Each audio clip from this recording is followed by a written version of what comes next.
Have you ever told yourself that you want to write a book, but you don't know where to start? Well, today, I'm going to show you exactly how to get started so you can turn this into this.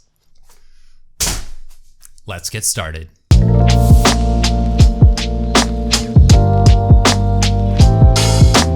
Hello everyone, thank you again for joining me. My name is David Webb and I made this channel to give you the best tips on writing and creativity so you can finally finish your book or have that creative career you've always dreamed of. So today I'm going to be talking about 5 things that you can do right now to start writing your book and have fun doing it. These tips are going to really help you out no matter if you're writing a fiction book or a non-fiction book. Each one of these tips applies to both. A quick note to those of you who are already writing, be sure to watch this video. There are certain things I'm going to say that you've never heard before, and then certain things you probably haven't heard for a long time, but still need to hear. So let's jump into it. Number 1, define your expectations. This is incredibly important when writing a book. What do you expect for this book? Do you want to publish it? Are you just writing it for yourself? For experience, to teach yourself writing? I have literally never seen this tip given on any YouTube video or even any writing book that I can think of. And yet it is the most important question that you want to ask yourself when writing a book. Why? Because the end in mind for your book will determine how you write it. If you don't want to publish your book, writing it is incredibly stress-free. You can just have fun with it. A lot of people sweat over their book. They drive themselves crazy trying to make it perfect. But if you just want to write a book and teach yourself writing, or if you just want a book and say that you've actually written a book, it doesn't have to be this excruciating process that so many writers make it out to be. This is so important to define up front because it allows you to take a step back and accept that at the end of the day, this is all for you.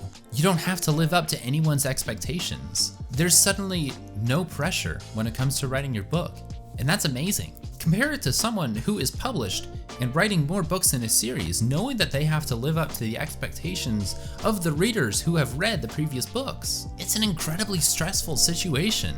But you, if you don't want to publish, you don't have to worry about it. Consider, on the other hand, if your expectation is that you're gonna publish. That will also determine how you write your book. You'll obviously need to take more into consideration. You'll have to write to market, write to your readers. Gone are the notions of writing for yourself. That's a myth of the professional writing career. You cannot write books for yourself. You can't do anything just because you want to do it. I mean, you could, technically, but there is such a thing as reader expectations that you have to live up to.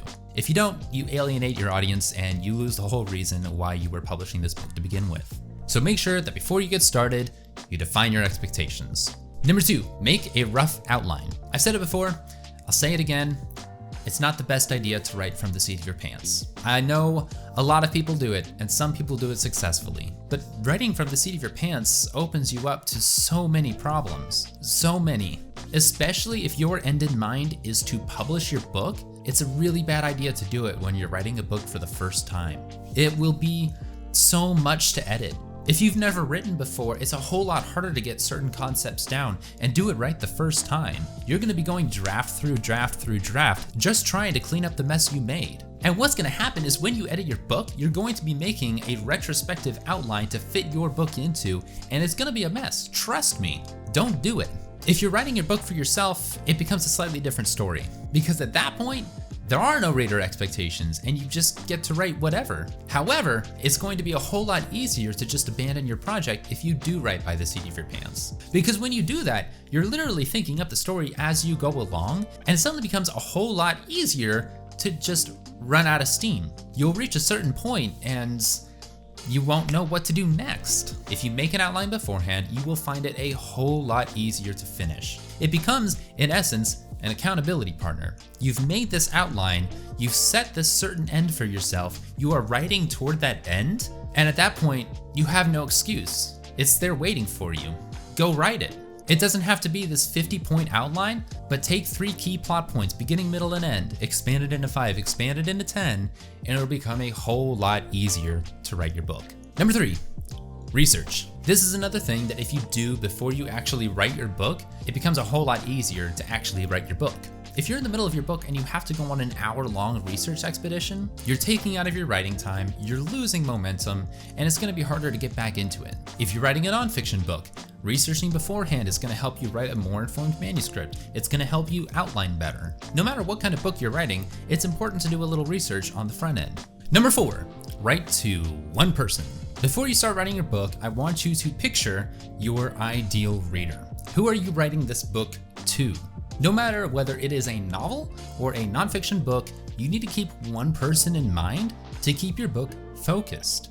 If you're writing a fiction book, who is your target reader? Have a very specific person in mind, maybe someone you know in real life. Take their picture and put it on a vision board. Before you write every single day, look at that person, and then with every word you write it to that one person. When you target everything you write to a very specific demographic, a very specific person, it's gonna relate to even more people. I know it makes no sense, but it's true.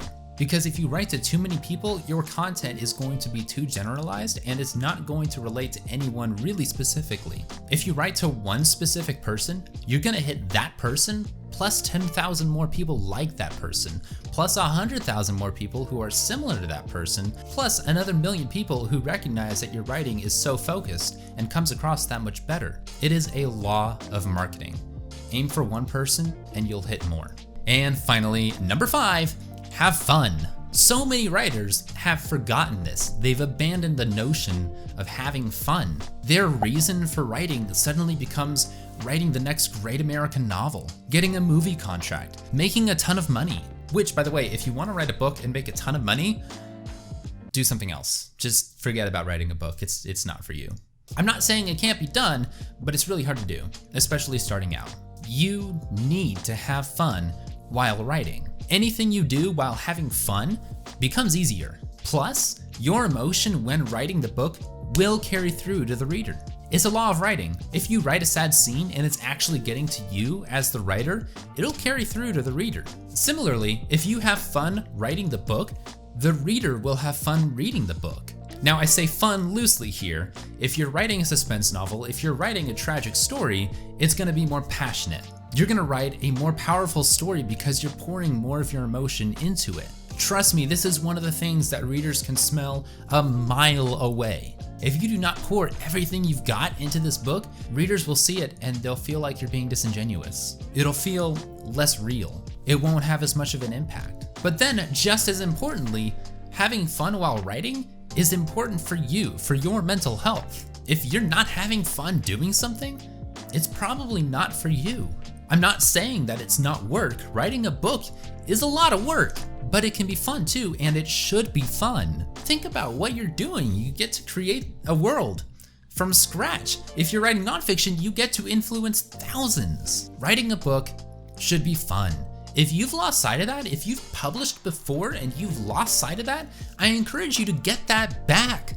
We were created to create, and not to create flippantly, without emotion. Infuse in your work the passion that you have, and it'll be powerful for the reader and for you. If you've lost sight of this, take a step back. Give it some time. Write something new. Try different things. Whatever it takes to get that passion back that you once had. I can't stress enough how important this is. Just have fun. On that note, that is all I have for you today. If you missed my last video, you may have missed the announcement that I started a Discord channel where we can all just hang out, have fun, give each other advice. I'm really excited about this because I want to connect with you more frequently on a more personal basis. So be sure to click the link in the description, join the community, join other people like you, and let's all have fun together. Thank you all again for joining me here today. I can't wait to see you again. Have fun and get some writing done.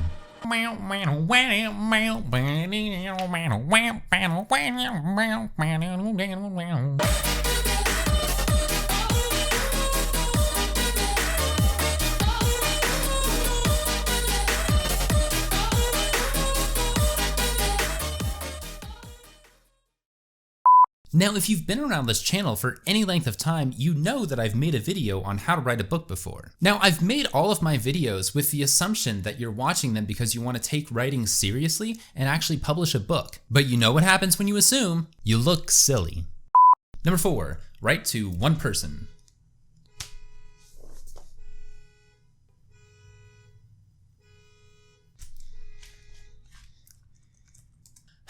finally. All right. Number.